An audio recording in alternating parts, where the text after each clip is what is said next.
Okay, so this I cannot resist commenting. So this is the No XL pipeline. So this refers to the extension of the Keystone pipeline, which cuts across from Canada to the United States, bringing oil from oil sands, which is a tremendous resource that's been developed in the last couple decades, and in particular the last couple of years, which has the prospect of adding millions of gallons a day to our oil supply and having fairly affordable energy and extremely secure energy, since it's from a friendly place like Canada.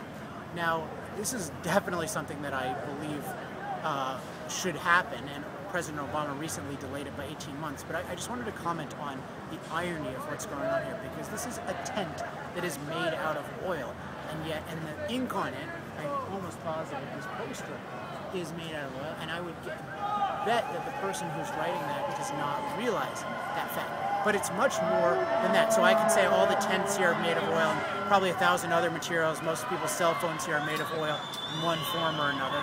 But it's much broader than that. Where are they getting the food? There's a Starbucks across the street. Every day Starbucks gets new shipments of fresh food. Where do those come from? Those come from oil-powered machines.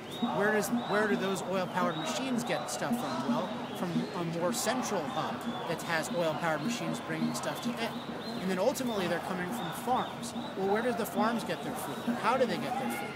Well, they have a lot of oil and natural gas-based fertilizers and pesticides that allow them to have very large yields. They have oil-powered tractors and other agricultural equipment that allows them to have very high yields. And thus they can produce 10 or sometimes even 100 times more food than we used to be able to produce in the pre-oil, pre-industrial economy. And that's what enables us, all of us, to affordably eat at Starbucks or to have all kinds of other food here. So, and the fact that this park supposedly contains some of the poorest people, those are the people who should be most grateful for oil and most eager to make sure that there's as much a free flow of oil as possible.